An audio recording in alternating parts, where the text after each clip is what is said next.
Hello, everyone, and welcome to the Concentra webinar, Labor Shortages and Workplace Injuries. Today's webinar will be presented by Dr. John Anderson, Chief Medical Officer at Concentra. Dr. Anderson oversees delivery of care by more than 2,000 medical clinicians nationwide.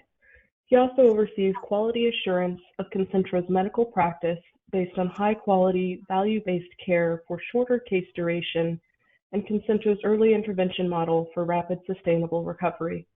Dr. Anderson has more than 40 years of medical experience, is board certified in occupational medicine, and has been with Concentra since 1993.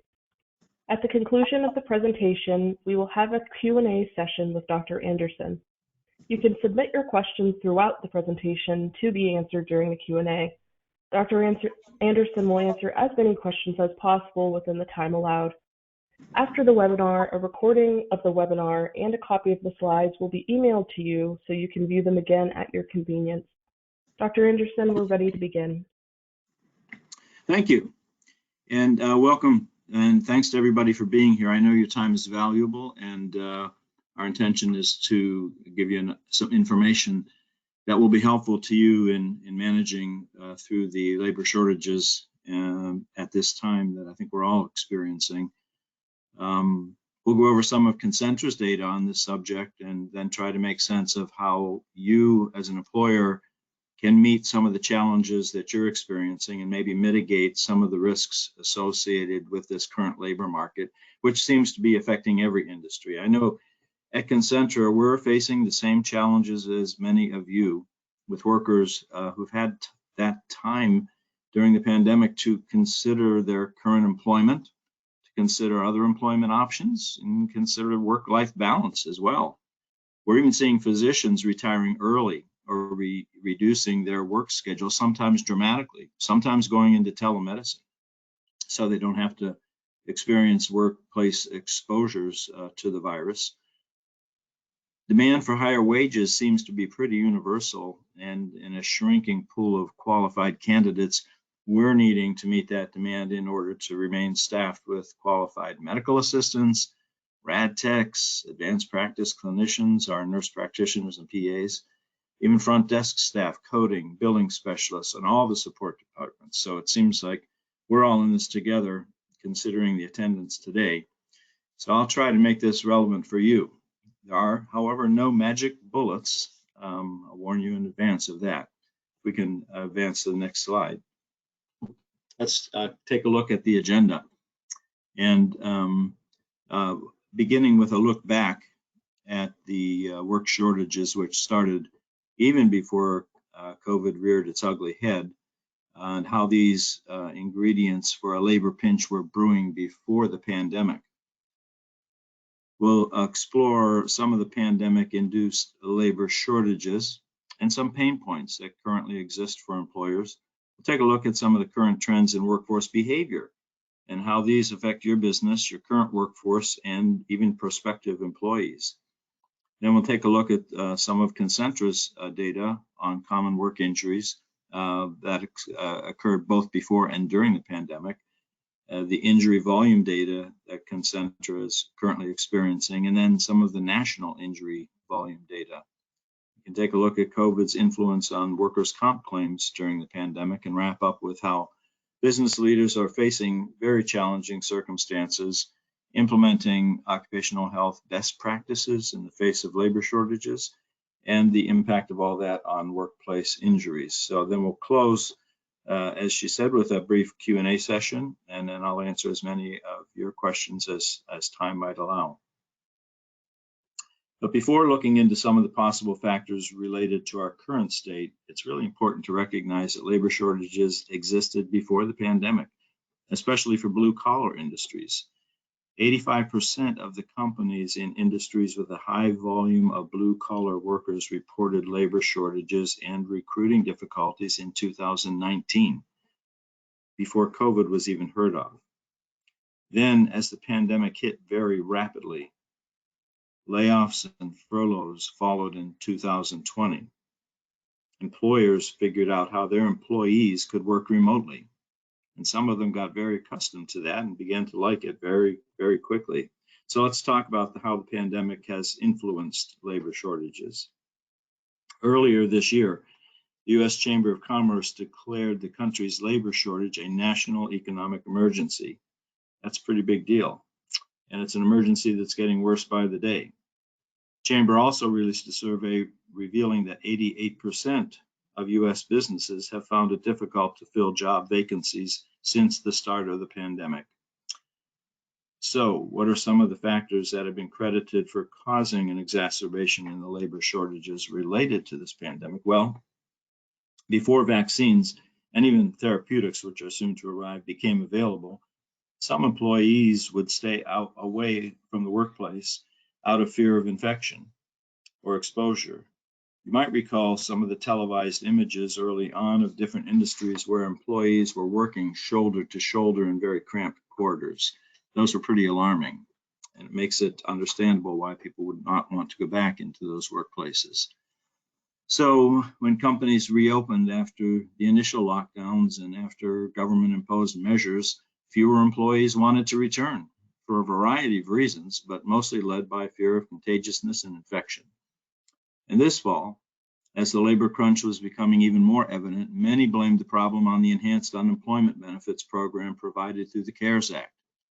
Those benefits, however, expired in September in most places, and yet we're still dealing with labor shortages, so it wasn't just that.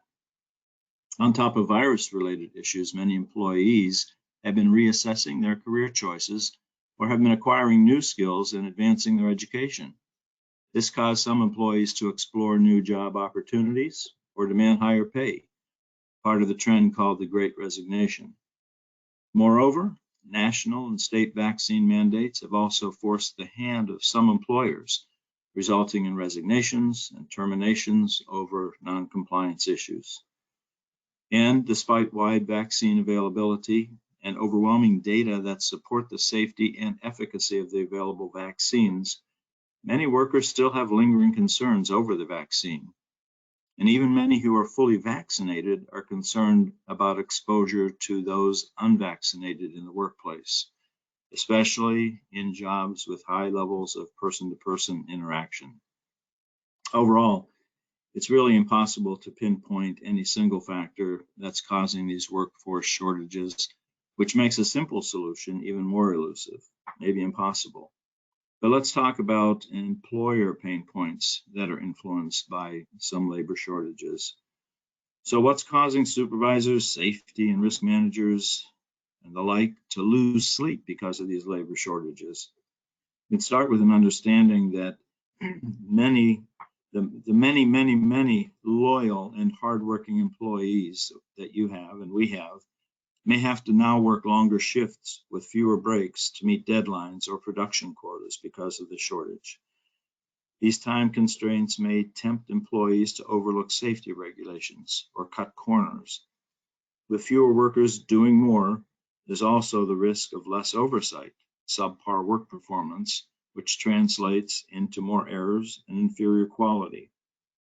Longer hours with higher work volume can cause fatigue and frustration, impacting employee retention and workplace morale.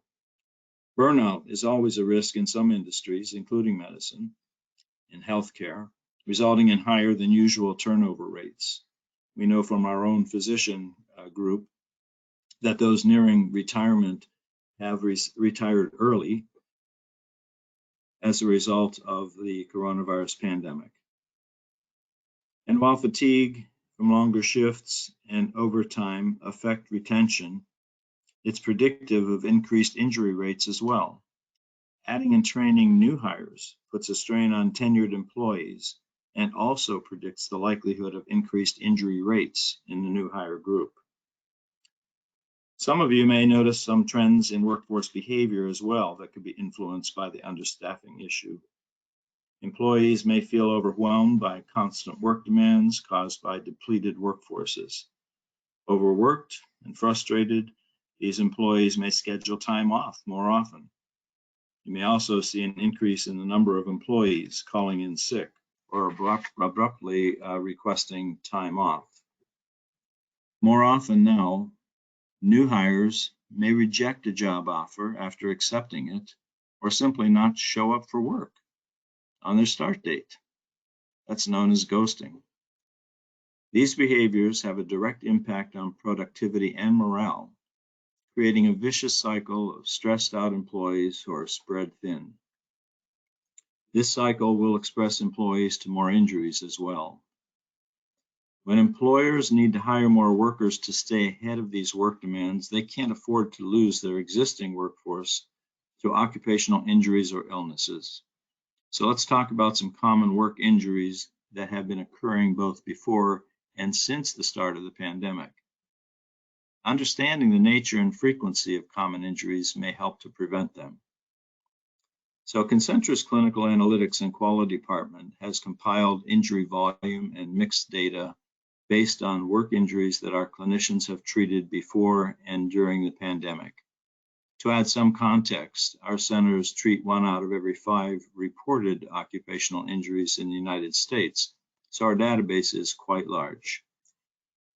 The highlighted groups on the left, 5 different groups, are also represented in the bar graph to the right and represent the top 5 injury types based on percent distribution.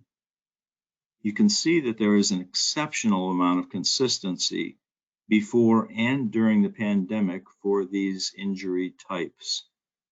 Interesting, or maybe incredibly, there's no diagnostic group experiencing more than a 0.7% change in distribution during the pandemic. So injury types have remained by and large the same.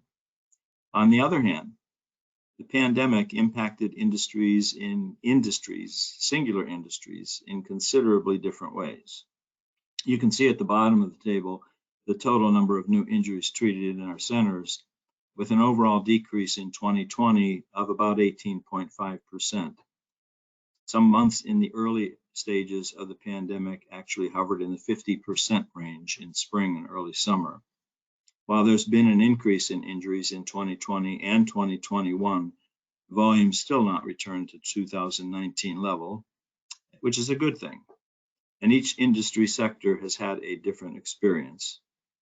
If you look at the hotel industry, about midway down that table there, you'll see that there was a 59% drop in new injury volume in 2020, with only a moderate recovery in 2021. This is perhaps not surprising with staff reductions as some hotel services may rebound very slowly or not at all. For instance, room service and daily maid services have been discontinued or curtailed. Some restaurants in hotels have closed entirely. Bar service at night has been discontinued in many hotels. On the other hand, if you look at the top industry there, the airline industry at the top, you'll see that in 2020 compared to 2019, the percent variance was minus 52.1%. That rebounded pretty considerably in 2021. And if you look at 2021 versus 2020, quite a remarkable improvement to 70.5% rather. So each industry has had a different experience. The only ones that really had a positive experience were the delivery industries and the retail industries, and also to a certain extent the warehousing industry. So moving on to the next slide, from a more national perspective, Bureau of Labor Statistics and the NCCI has issued some data as recently as last month. According to BLS data that was released for non-fatal private industry employers, injury and illness cases decreased by 5.7%, and that was due mostly to a decline in the injury rate from 2.6 to 2.2 per 100 FTE workers. That's a pretty big drop for 1 year. However, at the same time, occupational illnesses quadrupled, largely due to an incredible 4,000% increase in respiratory cases. The culprit, of course, being coronavirus infections. In all private sectors, the total injury and illness cases decreased or remained the same, except for healthcare and social assistance. In those sectors, there was an increase from 3.8 to 5.5 cases per 100 FTE workers. And the healthcare industry accounted for 74% of the pandemic-related respiratory cases. There was a 32.4% increase in lost time cases. And this is really important. About a third of those were categorized as COVID-19 related illnesses. More worrisome, however, than the increase in lost time cases is the median number of days away from work for all occupations increased from 8 days to 12 days between 2019 and 2020. So that's an increase of 4 days for about 1.2 million lost time cases, which means an additional loss of about 4.8 or 5 to 5 million productive work days in 2020 in private industry alone.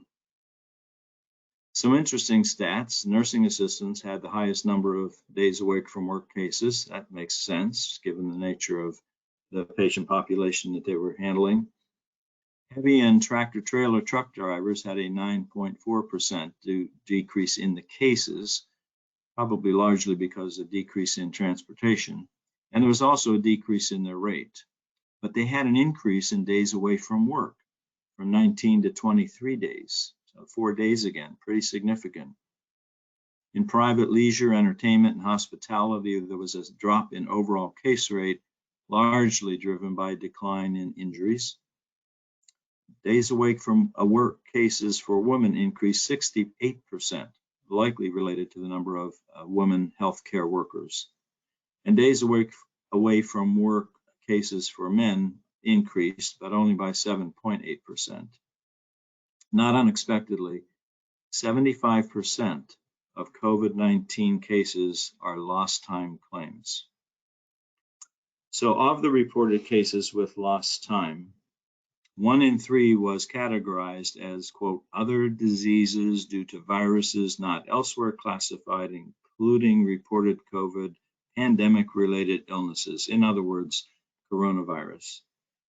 Company leaders need to investigate workplace exposures to COVID-19 in the same manner that they would any other type of claim that might be eligible for workers' compensation. Both payers and TPAs have generally been on the forefront of establishing criteria and eligibility to qualify for compensation in the face of an exposure. So if you have any possible work comp COVID type claims, lean on those resources and perhaps the local health department for guidance. And remember that these claims, once validated, are recordable as an occupational illness. Unfortunately, your shorthanded workforce could be diminished even further when an employee has been diagnosed with or exposed to COVID in the workplace. These claims for COVID can be confusing and frustrating for both the affected employee and company, and only add to the list of worries for supervisors, safety and risk managers, and other company leaders. So as employers continue to pick up activity at the workplace, we shouldn't overlook the increased demands placed on those company managers and leaders who are tasked with overcoming production losses, meeting ongoing demands, managing expectations in the face of employee attrition, fear, mistrust, loss of morale. These same leaders are often working under the same constraints as their employees. They're overworked and they're frustrated. So how does an employer overcome these challenges? Ultimately, there's no overnight fix for the complex problem of labor shortages, but there are steps that employers can take today to mitigate the costly risks associated with preventable occupational illnesses and injuries. While you're each the expert within your own company, Concentra or other occupational health provider groups can help employers to focus on retaining and preserving their current workforce by actively addressing injury risks. Here we can offer some occupational health best practices and measures. First, being mindful of work hours. Longer shifts and overtime can cause fatigue, and fatigue results in injuries and loss of productivity. Encourage employees to take breaks during their shifts. This is important. And don't just consider the length of their shifts. Also consider the scope of their work. Is it difficult, physically demanding, tedious? If job rotations are possible, consider that in order to reduce the possibility of overuse syndromes and boredom. Do something unexpected to make the day or the week more interesting. A little bit of fun can go a long way in preserving employee relationships. Stretching programs and conditioning, especially with new employees or those returning from layoff or leave of absence, can reduce their risk of injury. Rebalancing work duties among your employees to keep them interested and engaging can be helpful. Finally, while we're all experiencing pandemic fatigue, it's still important for most employers to apply indoor masking policies, hygiene protocols, and social distancing standards for infection control. Enforcement of your safety programs may depend on your local community's transmission rate and other factors. Many of your employees will view this positively as a message that you do care enough to promote safety in the workplace. And there is no better way to end the pandemic than vaccination. We're currently in a pandemic of the unvaccinated, with more variants undoubtedly in our future and a very long road ahead. So let's use and promote all of the tools we have available today to shorten and end the pandemic without further loss of life. You have more power of persuasion with your employees than you might think. Some of your employees who have been resistant or hesitant to get vaccinated are starting to reconsider their decisions. You might just tip the balance for them, so do what you can and keep in mind that enabling risky behavior in the workforce places your workforce balance in much deeper jeopardy. We remind our clinicians regularly to promote vaccination during each of their office visits. So while no vaccine can offer total protection, vaccination remains the single most effective way to reduce workplace exposure risks, relieve anxiety about working on site, and reduce the number of COVID-related workers' compensation claims. This results in an improvement in workforce productivity, worker availability, and ultimately your company's competitive value. One last thought. Remember that employee recognition and showing gratitude towards your employees, especially during the pandemic, can mean the difference between their staying or leaving for a better workplace. A sincere thank you, sometimes simply for showing up to work, can make a huge difference.